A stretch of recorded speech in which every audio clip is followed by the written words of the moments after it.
Welcome to Biology or Not. In this video, I'm going to discuss about protein synthesis in case of prokaryotes. Now, सबसे पहले जो protein synthesis है, इसमें total 4 steps होते हैं. First step is called amino acylation. Amino acylation step में क्या होता है कि जो एक particular tRNA है, जो कि अभी uncharged form में है, इसके साथ एक जो अमीनो एसिड है ये कोवेलेंटली बाइंड करता है, इससे एक चार्ज tRNA की फॉर्मेशन होती है. So amino acylation is formation of amino acyl tRNA with the help of enzyme amino acyl tRNA synthetase, and there are 20 different amino acyl tRNA synthetase enzyme. Means यहाँ पे total 22 standard amino acids हैं. तो हर एक जो amino acid है इसके लिए जो different amino acyl tRNA synthetase enzyme है, क्योंकि हर एक जो अमीनो एसिड है ये अपने स्पेसिफिक टीआरएनए के साथ जाके बाइंड करता है. सो दैट्स व्हाई जो एंजाइम है ये भी सबके लिए स्पेसिफिक होगा, अलग होगा. नाउ जो alanine specific amino acyl tRNA synthetase enzyme है, it can recognise both type of tRNA. ये एक तरीके का टीआरएनए है और ये दूसरे टाइप का टीआरएनए है. अब इनकी स्ट्रक्चर में डिफरेंस है, लेकिन ये दोनों एलेनिन को ही रिकॉग्नाइज करते हैं, मींस एलेनिन के साथ ही बाइंड करते हैं. तो ऐसे जो नंबर ऑफ टीआरएनएस हैं ये सिंगल अमीनो एसिड को स्पेसिफाई करते हैं या उसके साथ बाइंड करते हैं. तो यहाँ पे जो अगर ये alanine specific amino acyl tRNA synthetase है, तो ये सभी टाइप के जो टीआरएनए जो कि एलेनिन के साथ बाइंड करते हैं, सभी की जो अमीनो असाइलेशन है ये इसी एंजाइम के साथ होगी. नाउ जो इनिशिएशन कोडोन है इसके लिए एक स्पेसिफिक अमीनो एसिड है मिथ्योनिन. तो जब भी जो ट्रांसलेशन है इसकी इनिशिएशन होती है तो सबसे स्टार्टिंग में कोडोन होता है एयूजी कोडोन, या फिर जो है ये दूसरे इनिशिएशन कोडोन्स भी हो सकते हैं, लेकिन मोस्टली यहाँ पे एयूजी कोडोन होता है. तो जो एयूजी कोडोन है इसके लिए यहाँ पे स्पेसिफिक अमीनो एसिड है मिथ्योनिन. तो हर बार जब भी ट्रांसलेशन की इनिशिएशन होती है तो सबसे पहला जो अमीनो एसिड इनकॉर्पोरेट होता है into polypeptide chain, that is called methionine. अब यहाँ पे जो अमीनो असाइलेशन रिएक्शन है इसमें दो एटीपीज यूज होते हैं. जैसे फॉर एग्जांपल जो फर्स्ट रिएक्शन है इसमें मिथ्योनिन जो है सबसे पहले ये एटीपी के साथ कंबाइन करेगा, मींस एटीपी को यूज करेगा, और with the help of enzyme amino acyl tRNA synthetase यहाँ पे जो मिथ्योनिन एंड एएमपी ये दोनों कंबाइन हो जाएंगे, और पायरोफॉस्फेट मींस जो दो फॉस्फेट हैं ये यहाँ से रिमूव हो जाएंगे. तो इस फर्स्ट रिएक्शन में ही यहाँ पे दो एटीपी यूज हो गए, बिकॉज जो एटीपी है ये एएमपी में कन्वर्ट हो रहा है. सो दो जो एटीपी हैं ये यूज हो गए. उसके बाद ये जो मिथ्योनिन एएमपी स्ट्रक्चर है, अब ये टीआरएनए को जो एक अनचार्ज टीआरएनए है which is specific for methionine, इसके साथ ये बाइंड करेगा again with the help of enzyme amino acyl tRNA synthetase. यहाँ पे जो टीआरएनए है which is specific for methionine, इसके और ये जो मिथ्योनिन यहाँ पे अमीनो एसिड है इनके बीच में एक यहाँ पे कोवेलेंट बॉन्ड की सिंथेसिस होगी, and this is called charge tRNA. तो सबसे पहले जब भी ट्रांसलेशन की इनिशिएशन होती है तो एक चार्ज टीआरएनए चाहिए, और ये जो चार्ज टीआरएनए है ये यहाँ पे एमआरएनए में, जैसे यहाँ पे एयूजी कोडोन है तो इसके साथ जो टीआरएनए है इसका एंटीकोडोन सीक्वेंस बाइंड करेगा, और स्टार्टिंग वाला अमीनो एसिड है मिथ्योनिन. तो यहाँ पे जो पॉलीपेप्टाइड चेन है इसमें फर्स्ट अमीनो एसिड इनकॉर्पोरेट हो जाएगा. तो सबसे पहले इनकॉर्पोरेशन के लिए जो टीआरएनए है इसकी चार्जिंग होनी चाहिए. यहाँ पे अमीनो असाइलेशन से टीआरएनए की चार्जिंग हो रही है. उसके बाद टू एटीपीज जो है ये यूज हो रहे हैं अमीनो असाइलेशन में, हमने अभी देखा. नाउ यहाँ पे दो क्लासेस होती हैं अमीनो असाइल टीआरएनए सिंथेटेज की. जो क्लास 1 है ये लिंक करती है अमीनो एसिड को to the second OH group. अब यहाँ पे एक राइबोज शुगर प्रेजेंट है और इस साइड नाइट्रोजनस बेस प्रेजेंट है, कोई भी हो सकता है, ठीक है. उसके बाद यहाँ पे इस साइड फॉस्फेट प्रेजेंट है, ये इसका 2' है और ये 3' है. जो class 1 amino acyl tRNA synthetase है ये अमीनो एसिड को यहाँ पे सेकंड 2' पोजीशन पे यहाँ पे लिंक करेंगे, जैसे कि यहाँ पे मिथ्योनिन जो है ये 2' के साथ लिंक हो रहा है, और जो क्लास 2 एंजाइम्स हैं ये यहाँ पे अमीनो एसिड को लिंक करते हैं एट द 3' मींस जैसे यहाँ पे जो मिथ्योनिन है ये 3' के साथ लिंक हो रहा है. Now second step in case of translation is called initiation. जो इनिशिएशन है ये एक जीटीपी डिपेंडेंट प्रोसेस है, मींस इस प्रोसेस में जीटीपी का यूज होता है रादर देन एटीपी. उसके बाद जो इनिशिएशन कोडोन है it can be AUG codon, most preferably AUG codon होता है as a initiation codon in every mRNA. But in some cases यहाँ पे अनदर इनिशिएशन कोडोन्स भी प्रेजेंट होते हैं, जैसे कि जीयूजी and यूयूजी. and these codons they help in initiation of translation. Now यहाँ पे जो initiation amino acid है ये सबसे पहले participate करता है in the initiation process and this amino acid is called the methionine. हमें पता है कि methionine is the first amino acid which initiate translation.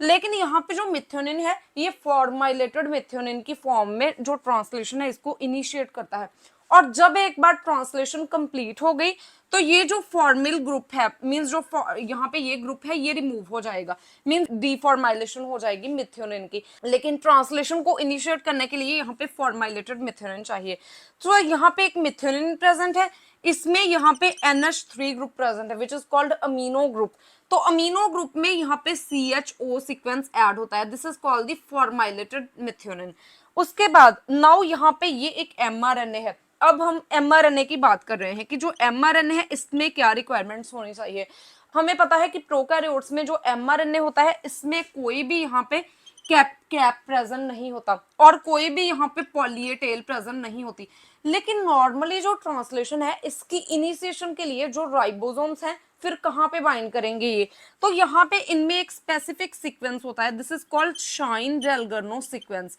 Now जो शाइन-डेलगर्नो सीक्वेंस है ये इनिशिएशन कोडोन से अपस्ट्रीम इस रीजन में प्रेजेंट होता है और इसके साथ जो राइबोसोम्स हैं ये बाइंड करते हैं नाउ यहाँ पे जो राइबोसोम है इसका स्मॉल सब यूनिट है which is called the 30s सब यूनिट क्योंकि जो प्रोकैरियोट्स हैं इनमें 70s राइबोसोम्स प्रेजेंट है इसमें एक 30s सब यूनिट है और एक इसमें 50s सब यूनिट है नाउ जो 30s सब यूनिट है इसमें एक तो राइबोसोमल प्रोटीन्स प्रेजेंट होते हैं और सेकेंडली यहाँ पे राइबोसोमल आरएनए प्रेजेंट होता है और यहाँ पे जो राइबोसोमल आरएनए है this is called 16s ribosomal RNA और जो इसका 50s सब यूनिट है इसमें भी सिमिलरली जो राइबोसोमल प्रोटीन्स हैं ये प्रेजेंट होते हैं एंड यहाँ पे राइबोसोमल आरएनए प्रेजेंट होता है दो तरह का राइबोसोमल आरएनए है एक तो है 23s and second is 5s ribosomal RNA.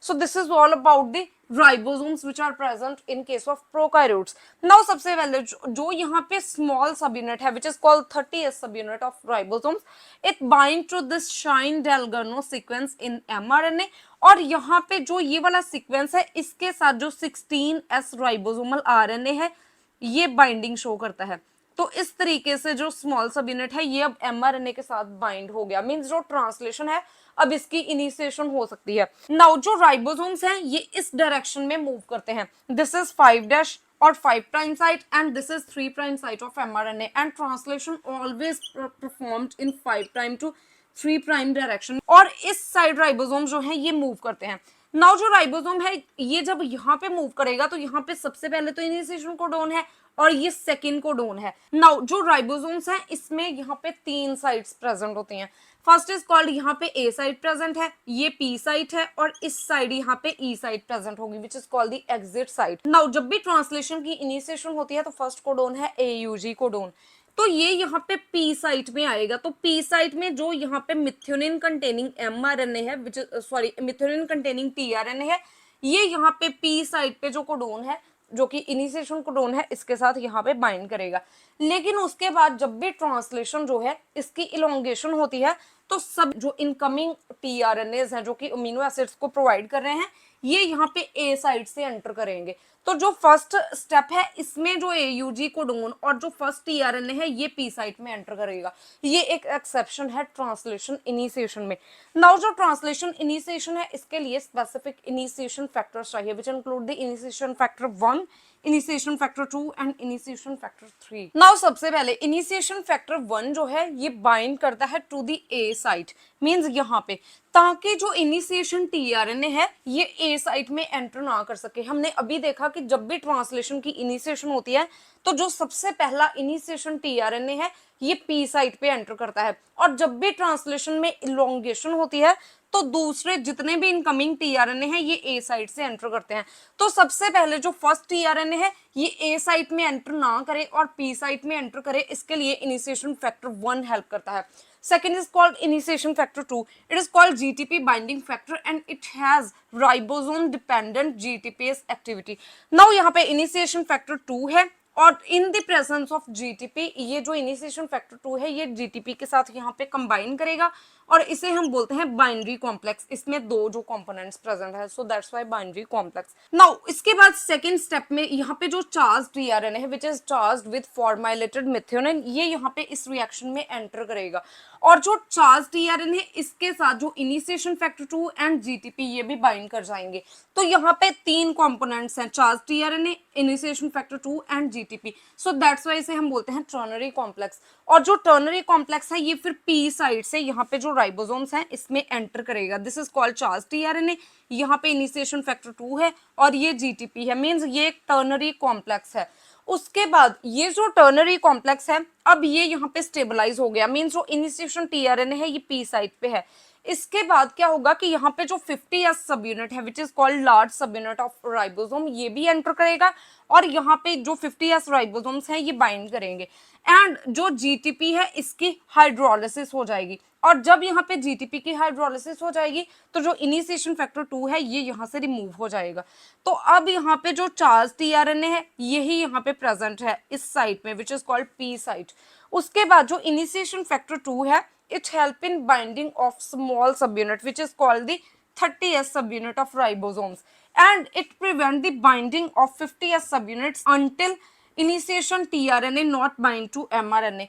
इसका मतलब है कि जब तक यहाँ पे सबसे पहले जो इनिशिएशन टीआरएनए है ये एमआरएनए के इनिशिएशन कोडोन के साथ बाइंड नहीं करता तब तक यहाँ पे जो लार्ज सब यूनिट है राइबोसोम्स का ये इस रिएक्शन में पार्टिसिपेट नहीं करेगा या फिर ये यहाँ पे इस कॉम्प्लेक्स के साथ बाइंड नहीं करेगा। और इसको यहाँ पे मॉनिटर करते हैं इनिशिएशन फैक्टर 3। मींस जो इनिशिएशन फैक्टर 3 है ये मेक श्योर करता है कि यहाँ पे सबसे पहले जो इनिशिएशन टीआरएनए है ये रिएक्शन में बाइंड करे और इसके बाद ही जो लार्ज सब यूनिट है ये राइबोसोम्स का बाइंड करता है। Now second step is called elongation. तो जब भी इलोंगेशन होती है तो जो चार्ज टीआरएनए है ये ए साइट्स मींस यहां से एंटर करता है चेन में। नाउ सबसे पहले जो इलोंगेशन है इसके लिए डिफरेंट इलोंगेशन फैक्टर्स चाहिए which are also called EF. Now यहाँ पे वेरियस 3 टाइप के इलोंगेशन फैक्टर्स हैं which include the EFTu, EFTs and EFG. सबसे पहले जो EFTU है it is a first elongation factor और ये एक जीटीपी बाइंडिंग इलोंगेशन फैक्टर है। इसमें क्या होता है कि सबसे पहले ये जीटीपी के साथ यहाँ पे बाइंड करेगा और इससे एक बाइंडरी कॉम्प्लेक्स की फॉर्मेशन होगी। नाउ यहाँ पे जो चार्ज टीआरएनए है जिसमें कोई भी अमीनो एसिड हो सकता है क्योंकि इनिशिएशन कोडोन जो है उसका स्पेसिफिक अमीनो एसिड है मिथ्योनिन और इसके बाद यहाँ पे जब भी चेन इलोंगेशन होती है तो कोई भी अमीनो एसिड प्रेजेंट हो सकता है। तो charge tRNA with any amino acid enter here और यहाँ पे जो ये चार्ज टीआरएनए है ये इस elongation factor and GTP complex के साथ बाइंड करेगा तो it is called the ternary complex. After that ternary complex enter a site, ये ए साइट है, this is called a site. तो इस रीजन में यहाँ पे ये टर्नरी कॉम्प्लेक्स है, this is called charge tRNA जो कि फिनाइल एलेनिन स्पेसिफिक टीआरएनए है। अब ये जो टीआरएनए है इसके साथ यहाँ पे elongation factor TU and GTP means ये एक टर्नरी कॉम्प्लेक्स की फॉर्म में है जो कि ए साइट में एंटर कर रहे हैं। और जब ये टर्नरी कॉम्प्लेक्स जो एमआरएनए के कोडोन है इसके साथ बाइंड कर जाएगा तो यहाँ पे जीटीपी की हाइड्रोलिसिस होगी, मींस जो जीटीपी है ये जीडीपी में कन्वर्ट होगा विच is called the hydrolysis of GTP. Now जब इसकी हाइड्रोलिसिस हो जाएगी तो जो इलोंगेशन फैक्टर टीयू है ये यहाँ से रिमूव हो जाएगा, मींस इस रिएक्शन से इतना जो पोर्शन है ये रिमूव हो जाएगा। उसके बाद जो सेकंड इलोंगेशन फैक्टर है it is called elongation factor TS. Now जो ईएफटीएस है it help in conversion of GDP to GTP. Now यहाँ पे जो जीडीपी है इसको दोबारा जीटीपी में ये कन्वर्ट करता है इन इलोंगेशन फैक्टर टीयू। तो फर्स्ट स्टेप में क्या है हमने अभी देखा कि यहाँ पे जो टर्नरी कॉम्प्लेक्स है ये ए साइट में एंटर करेगा और जो टर्नरी कॉम्प्लेक्स है इसमें से इतना पोर्शन जो binary complex which include elongation factor TU and GTP ये यहाँ से रिमूव हो जाएगा। नाउ यहाँ पे इनिशिएटिंग टीआरएनए प्रेजेंट है जो कि कोवेलेंटली बाउंडेड फॉर्म में है विद फॉर्माइलेटेड मिथ्योनिन। तो यहाँ पे सबसे पहले क्या होगा कि जो फॉर्माइलेटेड मिथ्योनिन एंड टीआरएनए के बीच में जो कोवेलेंट बॉन्ड है ये ब्रेक हो जाएगा with the help of enzyme peptidyl transferase. So covalent bond between tRNA and formylated methionine break by peptidyl transferase. तो जब एक बार ये बॉन्ड जो है ये ब्रेक हो गया, नाउ जो टीआरएनए है ये नॉन असाइलेटेड फॉर्म में है और यहाँ पे जो फॉर्माइलेटेड मिथ्योनिन है ये यहाँ पे ए साइड पे जो अमीनो एसिड है इसके साथ जाके पेप्टाइड बॉन्ड की फॉर्मेशन करेगा, जैसे कि यहाँ पे है। अब ये एक अनचार्ज टीआरएनए है जो कि यहाँ पे प्रेजेंट है, क्योंकि मिथियोन फॉर्माइलेटेड मिथ्योनिन रिमूव हो चुका है, और जो फॉर्माइलेटेड मिथ्योनिन है ये यहाँ पे पेप्टाइड बॉन्ड की फॉर्मेशन करेगा विद फिनाइल एलेनिन। तो इस तरह से जो पेप्टाइड चेन है, पॉलीपेप्टाइड चेन है, ये ग्रो होती है। वेरियस जो अमीनो एसिड्स हैं ये यहाँ पे एंटर करते जाएंगे। नाउ ये फर्स्ट अमीनो एसिड है और ये सेकंड अमीनो एसिड है, और ये जो रिएक्शन है इसको कैटेलाइज करता है एंजाइम पेप्टिडल ट्रांसफेरेज। मींस यहाँ पे जो पेप्टाइड बॉन्ड फॉर्म हो रहा है it is with the help of peptidyl transferase enzyme. अगर हम पेप्टाइड बॉन्ड की बात करें तो यहाँ पे जो मिथ्योनिन है which is first amino acid which is called formylated methionine, अब यहाँ पे इसके पास एक अमाइनो ग्रुप है और एक कार्बोक्सिल ग्रुप प्रेजेंट है। सिमिलरली जो फिनाइल एलेनिन है इसके पास भी एक अमीनो ग्रुप है और एक कार्बोक्सिल ग्रुप है। नाउ जो मिथ्योनिन का यहाँ पे कार्बोक्सिल ग्रुप है ये बॉन्ड की फॉर्मेशन करेगा विच is called peptide bond with amino group of phenyl alanine. तो इसे हम बोलते हैं पेप्टाइड बॉन्ड। यहाँ पे पेप्टाइड बॉन्ड की फॉर्मेशन हो रही है। जब भी प्रोटीन की सिंथेसिस होती है ये एन टर्मिनल से स्टार्ट होती है। मींस जो एन टर्मिनल है ये इस साइड रहेगा विद फर्स्ट अमीनो एसिड, और जो सी टर्मिनल है which is called carboxy terminal, यहाँ पे जो नंबर ऑफ अमीनो एसिड्स हैं ये ऐड होते जाएंगे और जो पॉलीपेप्टाइड चेन है इसकी इलोंगेशन होती जाएगी। नाउ यहाँ पे जो अनचार्ज टीआरएनए है ये पी साइड पे प्रेजेंट है, और जो ए साइड है इसमें यहाँ पे जो ग्रोइंग पॉलीपेप्टाइड चेन है ये प्रेजेंट है। उसके बाद क्या होगा कि ये जो अनचार्ज टीआरएनए है ये यहाँ से पी साइड से ई साइड में मूव कर जाएगा which is also called exit side, और उसके बाद आफ्टर दिस साइड ये जो टीआरएनए है ये यहाँ से रिमूव हो जाएगा for further charging with amino acid, और इसके बाद जो राइबोसोम्स हैं ये इस डायरेक्शन में मूव करेंगे। नाउ यहाँ पे एक थर्ड कोडोन प्रेजेंट है which is called triple A codon which is specific for lysine amino acid. तो जब यहाँ पे राइबोसोम्स इस साइड मूव करेंगे तो यहाँ पे फ्री एयूजी साइट है which is called initiation site. Now यहाँ पे ये जो ग्रोइंग पॉलीपेप्टाइड चेन है अलोंग विद टीआरएनए ये पी साइट में मूव करेगी इस स्टेप में। तो यहाँ पे ये आ गई, और यहाँ पे जो थर्ड कोडोन है which is called triple A codon, इसके साथ यहाँ पे charge tRNA which is charge with lysine amino acid ये यहाँ पे एंटर करेगा। नाउ इसके बाद क्या होगा, सिमिलरली ये ग्रोइंग पॉलीपेप्टाइड चेन है और ये जो अमीनो एसिड है और जो टीआरएनए है इसके बीच में जो कोवेलेंट बॉन्ड है इसकी ब्रेकेज हो जाएगी, और जब ये ब्रेक होगा तो ये जो पॉलीपेप्टाइड चेन है ये यहाँ इस साइड मूव कर जाएगी। तो यहाँ पे लाइसिन जो है ये पेप्टाइड बॉन्ड की फॉर्मेशन करेगा विद फिनाइल एलेनिन, और यहाँ पे स्टार्टिंग में फॉर्माइलेटेड मिथ्योनिन प्रेजेंट है। तो इस तरीके से ये जो पॉलीपेप्टाइड चेन है अब इसमें 3 अमीनो एसिड्स ऐड हो गए। सिमिलरली राइबोसोम जो है ये इस साइड मूव करते जाएंगे रीड करके कोडोन्स को, और अकॉर्डिंग टू पर्टिकुलर कोडोन जो वेरियस अमीनो एसिड्स हैं ये इस साइड से which is called C terminal इससे ऐड होते जाएंगे, and this is called the N terminal और amino terminal of growing polypeptide chain.